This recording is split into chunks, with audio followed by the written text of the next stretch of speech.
Hey guys, welcome back. 2025 is around the corner and I did want to take some time to reflect and share all the benefits I've had when it comes to creating content, especially with people that are thinking about starting content creation next year. And this is coming from somebody that is working in the technology space. So I'm a senior data operations analyst for a software company. And I'm going to share a few of the things that I've seen that has benefited me at my day job and outside of my day job when it comes to content creation.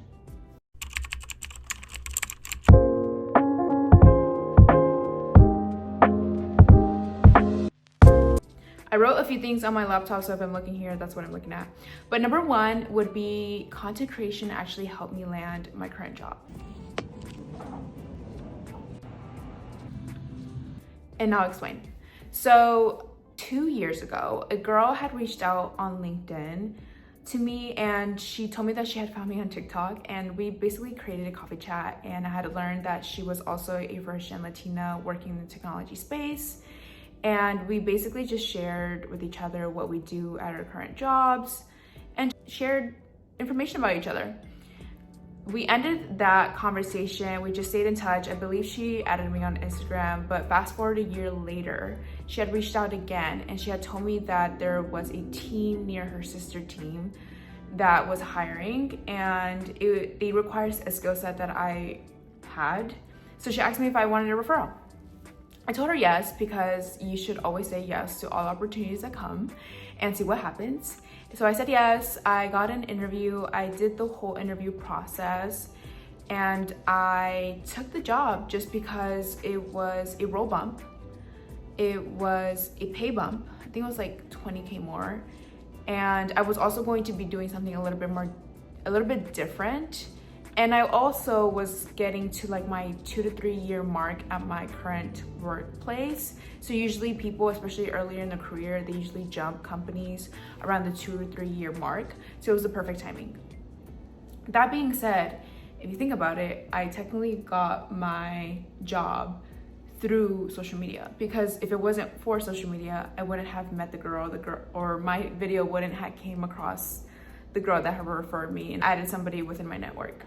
Speaking about network, that would be number two. So how content creation has helped me within my network. I've been able to connect with different people that have a 9-to-5 job and work at different companies, which is really beneficial, like alluding to number one. If you ever need a referral or you want to talk to somebody that works in a specific industry for whatever reason, you have those individuals that you can reach out to. I've also been able to work with other organizations such as Render ATL. Render ATL is a technology conference that happens in Atlanta every year. I think they've been up for like 3 years, but I've been an ambassador for 2 years. And within that conference, I'm able to connect with so many different people for free. If you work in corporate or in the technology space, you know how expensive conferences are. So I've been able to network and get to know people through that. I've also been able to speak on different panels for different organizations. I think I've spoken on 3 or 4. I have a love-hate relationship with panels because one, I hate public speaking, even though I say yes to these opportunities. And I say yes to these opportunities because I want to get over that fear and I want to be better. People that can speak well are very attractive, if that makes sense. Like, I think that's a very good skill set, and that's something that I want to hone down on and like get better at. So that's why I say yes to those different opportunities, even though like they scare the shit out of me. That, and then because I do those different panel events, like my personal brand is being shared, right? Like I get to be posted on these different organizations, especially business organizations, and I'm building my personal brand not only of social media but also with my 9-to-5 job. Next, which is a little bit more cool, in the cool end, I worked with different brands. I've been able to work with Apple, Hyundai, Microsoft, L'Oreal, Strava, Native. Those are like the bigger ones, but obviously you get paid for some of these videos, so doing content creation is lucrative. But also I've been able to do different experiences. Like for example, like 2 months ago, I did a collaboration with Apple. So Apple actually gave us phones to lease. So it's not mine, but I get to use it for about 6 months. I'm actually using the iPhone 16 with iOS 18.1 features, and I've been able to create content on this phone and still have my regular phone. That's one of the benefits. And then we were also able to go to an Apple creative event, and basically people from the Apple staff were showing us the new features of the device in iOS 18 to be able to incorporate within our content creation. And I was able to meet other people within the Atlanta creative scene. Next is travel. So like, I've been able to do one traveling experience with a brand, which I think is really cool. Like, I am a smaller creator, but being a small creator and being able to travel with a brand is really cool. So this time last year, I traveled to Miami to record a video for a brand. I'm not sure if I can say the brand, but that being said, they paid for the flight, they paid for the hotel, they gave me a stipend of $100 per day, and I was there for like 3 days. But regardless, like, I literally went to Miami for free to record a video. So I think that's a really cool experience that I got to do with content creation. Okay, last point that I had is to help others. And I know it's like, what? Like, how are you helping others? But so to give some background, a lot of my content at the beginning within TikTok was basically sharing my own experience as a first-gen Latina working in the technology space, and like how I was able to break into tech and be a first-gen college student, now working in the corporate environment. I've been able to connect with so many other first-gen college students, first-gen corporate professionals as well, like doing coffee chats. Sometimes you can be overlooked, especially in spaces where you're with men and with not many people who are of color. I've been able to help people with the resume, help them with interview.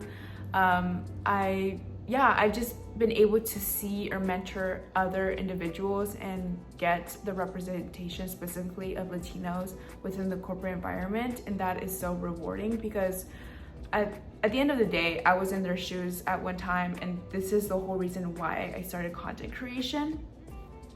So that being said, I've been able to work with different organizations like Europe that help push the percentage of underrepresented students within these type of environments. That being said, this kind of alludes to, or is a good segue to, my final point of, if you are interested in creating content in 2025, I really want you to understand or know your why.